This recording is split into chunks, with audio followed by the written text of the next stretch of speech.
Ismail Sabri tegaskan tak pernah rayu partai politik nak terus jadi Perdana Menteri. Datuk Seri Ismail Sabri Yaakob menegaskan beliau tidak pernah merayu kepada mana-mana parti politik untuk mengekalkan sokongan mereka terhadapnya supaya terus menjadi Perdana Menteri.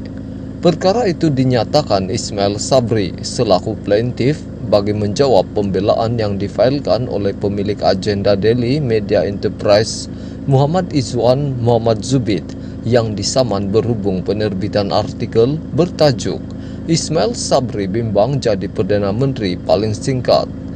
Rayu jangan tarik sokongan yang didakwa memfitnah Perdana Menteri. Ismail Sabri mendakwa beliau percaya bahawa Muhammad Izwan tidak hadir pada ceramah yang diadakan di Dewan Konvensyen Majlis Daerah Beira pada 29 Januari lepas. Dalam ceramah itu, saya telah memberi ucapan yang dirujuk oleh berita-berita yang diterbit oleh surat kabar tempatan.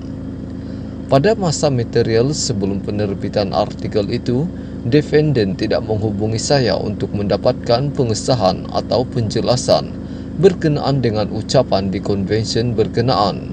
Sebaliknya, defendant telah secara melulu merujuk kepada artikel-artikel yang diterbit oleh surat kabar tempatan semasa menerbitkan artikel itu yang mengandungi kenyataan-kenyataan fitnah terhadap saya, kata Ismail Sabri di dalam jawapan kepada pembelaan itu yang difailkan pada 6 April. Ismail Sabri turut mendakwa artikel berkenaan secara keseluruhan. Memfitnahnya selain mendakwa yang membawa maksud bahawa beliau tidak jujur, licik dan mementingkan diri sendiri serta terdesak untuk terus menjadi Perdana Menteri dengan menggunakan apa cara sekalipun. Dakwa plaintiff defendant Muhammad Izwan telah gagal menjalankan kewartawanan bertanggung jawab ketika menerbitkan artikel itu.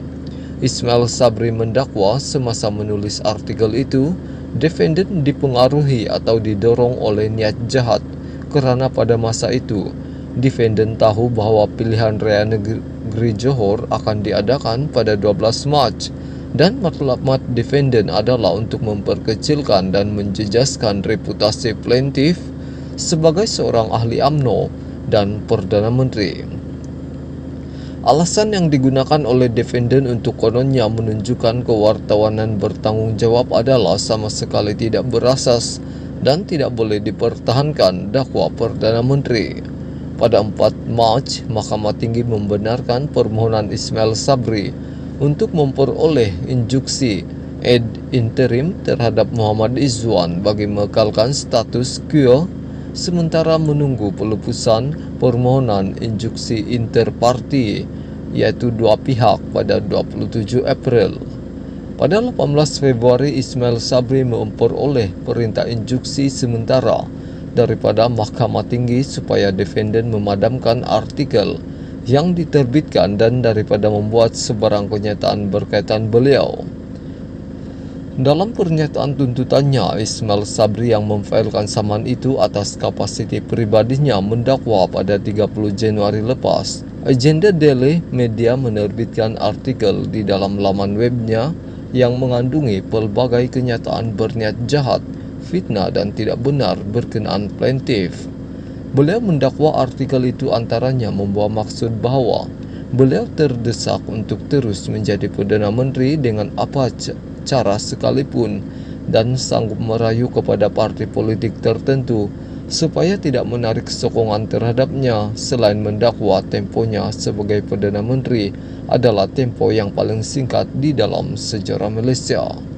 Akibat daripada penerbitan artikel itu, Ismail Sabri mendakwa reputasinya sebagai seorang ahli UMNO dan sebagai Perdana Menteri telah tercemar dan penerbitan itu juga telah menyebabkan emosinya terganggu dan kenyataan fitnah yang terkandung di dalam artikel itu boleh membawa kesan buruk kepada kerjaya politiknya.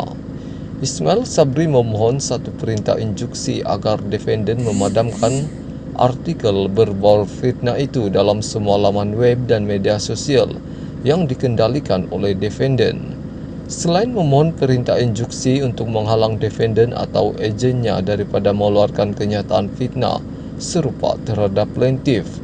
Sementara itu Muhammad Izwan, 37 tahun itu berumur 37 tahun itu, dalam pernyataan pembelaannya mendakwa beliau dan syarikat itu telah melaksanakan sikap kewartawanan yang bertanggung jawab semasa menulis dan memuat naik artikel dalam laman webnya berkaitan Ismail Sabri. Muhammad Izwan turut menafikan sekeras-kerasnya bahwa artikel berkenaan mengandungi kenyataan yang bersifat fitnah dan berniat jahat terhadap plaintiff. Sekian, sumber ini dipetik daripada bernama yang diterbitkan oleh Malaysia Kini.